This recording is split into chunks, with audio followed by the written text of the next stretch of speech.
Hey, welcome back to the stream. Thanks for logging on, everybody, and thank you for watching the replay. We just did part one. This is part two. Oh, hold on. Come on. There you go. All right, so this is part two. And if you missed part one, go back and watch on the replay. All right, there we go. Cool. Hold on. All right. So, hey, Robert, what's up, man? What's up? Bless you. Okay, so this is part two. I just finished with part one. Just want to get a copy of past scopes if possible. Go to my catch.me account, katch.me/DavidSWinston. Here, let me see if I can write it down for you. Okay, hold on. Catch, yeah, David S. Ston. All right. Hey. See? It's my wife. She was like, what are you doing? She didn't know a scope. There it is. Catch.me. So you can check out all of my past scopes.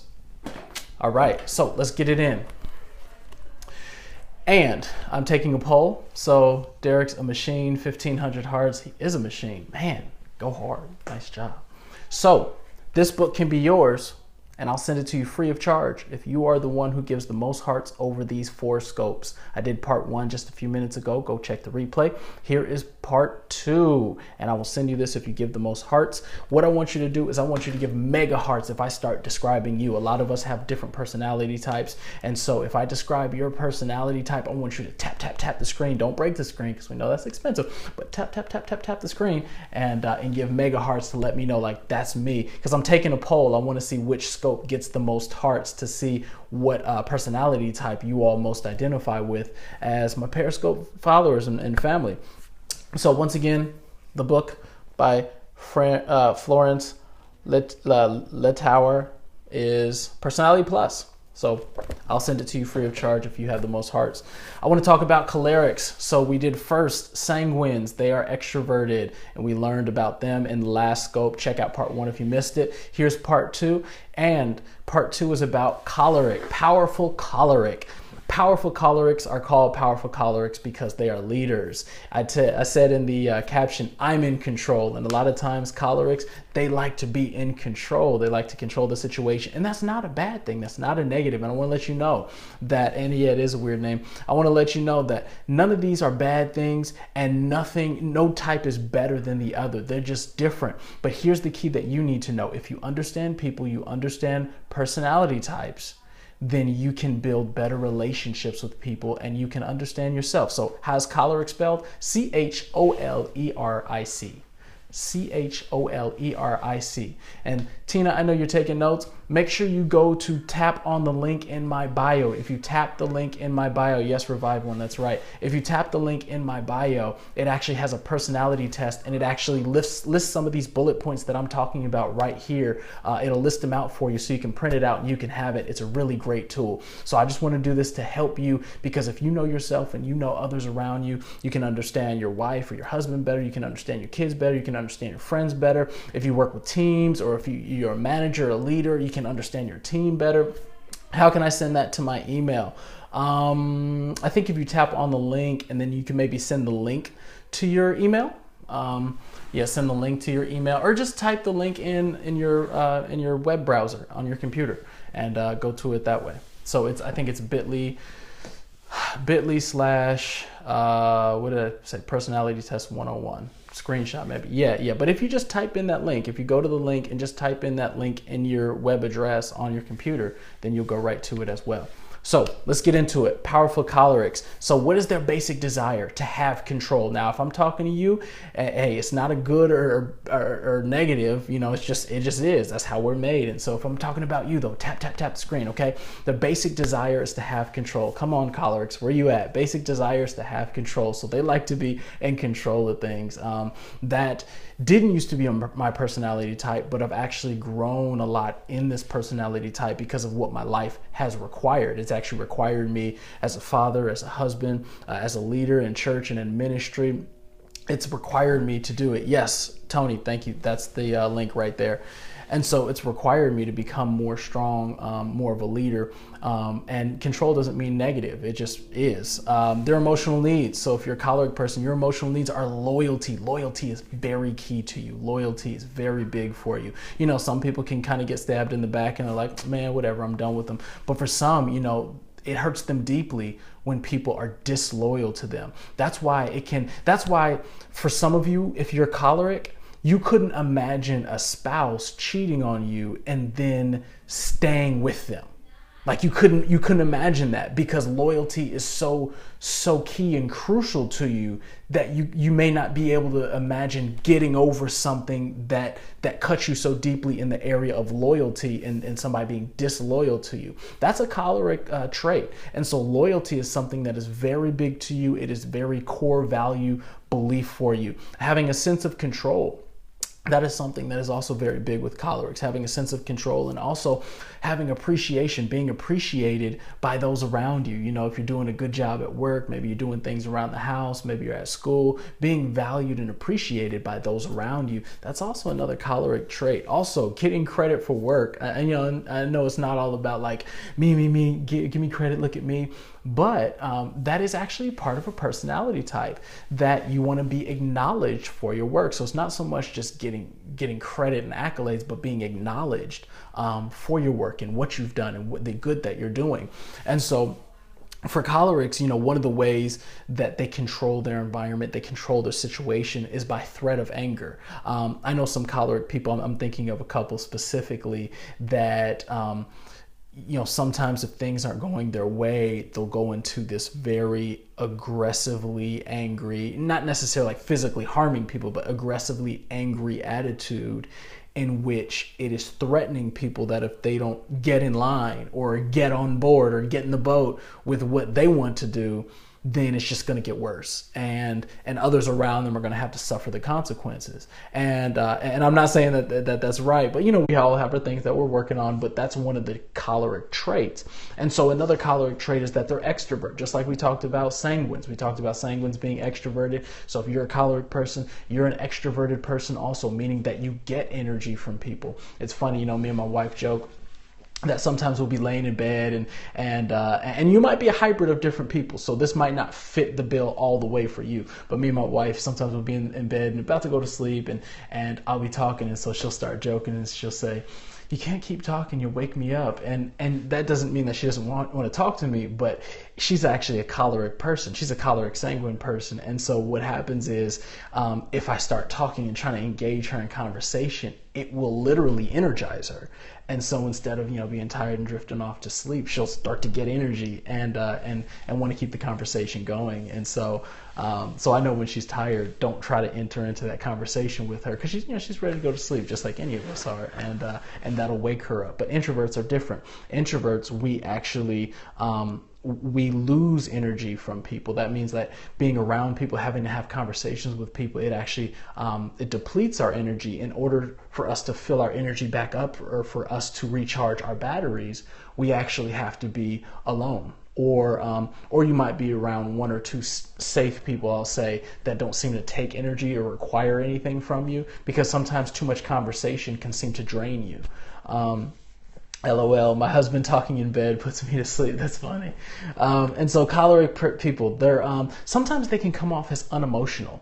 Have you ever had a conversation, and you might be a choleric person, so let's say you are a choleric person. Have you ever had a conversation with somebody who's more dramatic and they're telling you about what happened, and they're saying, yeah, and you know, and I thought my foot was gonna fall off and it hurt so bad because somebody stepped on it, and I couldn't imagine, and oh no, everything's terrible, and they're telling this dramatic story, and you're kind of sitting there like, okay, yeah, okay, all right, and you're just kind of taking it in. And so you're taking it in. Hey, how you doing there, Nick? And you're taking it in, and it doesn't mean that you're not paying attention or you don't care. But what it means is that you're just not emotional. You're just not an emotional person. So you might have a person that's more dramatic. And for that more dramatic person, you know, sometimes that they can interpret that as not caring. But when you know this stuff, when you know about personalities, when you understand people, you can know that, wait a minute, it's not that they don't care. They might care just as much as I care, but the way they internalize and the way they express it is different. And so, I express things differently than my wife does. Doesn't mean better or worse, just means different. And so it's really cool. So powerful cholerics, they also are strong-willed people. They can be very strong-willed. My youngest son, Joshua, he's 6 years old. He's very strong-willed. I remember back in the day when he was still a baby, he was a toddler. I'll say he was 2 years old. We were trying to train him for his new bed. And hey, all right, Nick, or Roberts University. We were trying to train him for his new bed, and he wanted to get up and come sleep in our bed every night. Like, we would put him in his bed, but then he would wake up in an hour or two, maybe halfway through the night, and go and sleep in our bed. And man, it took months and months and months to train this boy to sleep in his own bed because he was so strong-willed. And we didn't have that issue with Lily. Lily's 4 years old. We didn't have that issue with her because she didn't have that choleric strong will. But cholerics are very strong-willed, and sometimes I joke with Joshua, because he'll ask me, he'd say, "Daddy, go get this. Daddy, go do that," and I'll say, Joshua, I don't work for you. I'm the father, you're the son, so I can help you, and you can ask politely, but I tell him, we joke back and forth, I tell him, I don't work for you. But that's the choleric in him. The choleric in him naturally wants to give orders. And if you're somebody who seems to just naturally want to give orders, you're probably mainly a choleric person, because orders just come natural to you. You just want to direct people. You want to direct things. And yeah, some of them can be full of drama. But the downside about that is sometimes they can come off as controlling. And if you don't know how to curb that or position that correctly, you can come off as controlling. Now, here's the main point that you got to remember, guys, is that when you know yourself and you know others, you can, I don't like the word use because sometimes it has a negative connotation, but you can use people in the best way. That means that if they're a part of your team, if you're working together on a project as co-workers, if you're in school and you're doing something together, or even building better personal relationships, when you know about people, you can use them primarily in their gift. If you know you have a choleric person on your team, then you give them some things that they can be in charge over so that they can exercise the gift that is in them. And so, yes, identity in Christ is very important, and I talk about it a lot. Not necessarily the key of what I'm talking about right now, but I believe that Christ was actually I believe that Jesus was a full, complete version of all four of these personality types. I believe that they were probably, he was probably just a mix of all of these things. I mean, he was a leader, but he probably knew how to have fun. He also was probably goal-oriented and peaceful, but yet, wanted to be perfected. And so I'm sure he was a mix of all of these things. And so having your identity in Christ is extremely important. But right now I'm talking about the interpersonal things, the way God made you, the way God designed you. Guys, this is the thing that I've learned, and I'm a pastor, I'm saying this. The thing that I've learned is, don't just know the Bible and then be ignorant about yourself. Know the Bible and also be educated about yourself. Because when you know the Bible and then you're educated about yourself, then you can couple those two things together and you can have maximum impact. You can have maximum flow. And I believe that, you can do maximum good here in the earth and for the kingdom of God. So let's keep going. A couple more things about choleric is that they are decisive. They are decisive decision makers. They are organized. Choleric people are sometimes some of our best leaders because they are very decisive. Doesn't mean you can't be a great leader being other kind of personality types, but those choleric people, they're very task oriented. And this is actually very key, and I'm about to end it in just a moment. This is very key that they're task oriented, because sometimes task oriented people can make relationship people feel like they don't care. I'll give you an example. We just talked about in part one, sanguine people. And in this part, we're talking about choleric people. Sanguine people are relational people. And then choleric people are very task-oriented people. And if you go to the link in my bio, you'll download the copy of the test, and it actually has it in there. And so you have relationship people and then task-oriented people. And what happens is, have you ever gotten a call or communication from somebody and they say, "Hey, I haven't heard from you in the longest. Why haven't you called me? Why haven't you contacted me?" I'm thinking about somebody specifically right now who the next time I see him, the first thing out their mouth is probably going to be like, "What's wrong with you? You haven't called me." And I'll say, "There's nothing wrong, but that's not how I'm designed. That's not how I'm built. I don't go through my phone every day and try to contact, the 50 people that I feel like I should talk to and have a relationship the most. Doesn't mean that there's something wrong with him, though. It just means that we're different. He's relational and I'm very task oriented. What does that mean? Doesn't mean I'm a bad friend, because I tell everybody who knows me, who's close to me, if you ever need me, if you have issues, you have crisis, you need help, you need prayer, you need guidance, I'm there with you. I'm there for you, and I want to help you.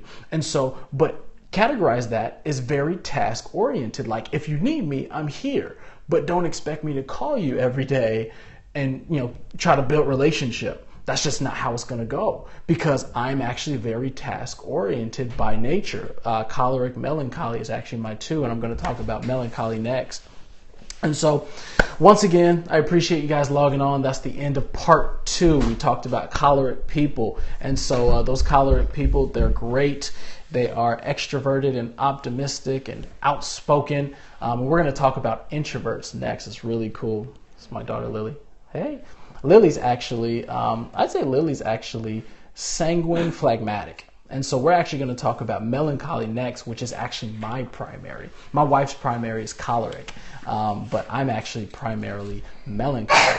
So I want to remind you, if this hit you, if you're watching the replay, tap, tap, tap on the screen and let me know, because I'm running a contest. I'm kind of doing a little data analysis. I want to see which personality type you guys identify with the most. And if you have the most hearts over all 4 scopes, I'll send you this book for free. All right, Dre, you're melancholy too. Woo! All right, so join me in just a few minutes for the next scope. We're going to talk about melancholy. Peace. And make sure to follow if you're not following already, so you don't miss the scope.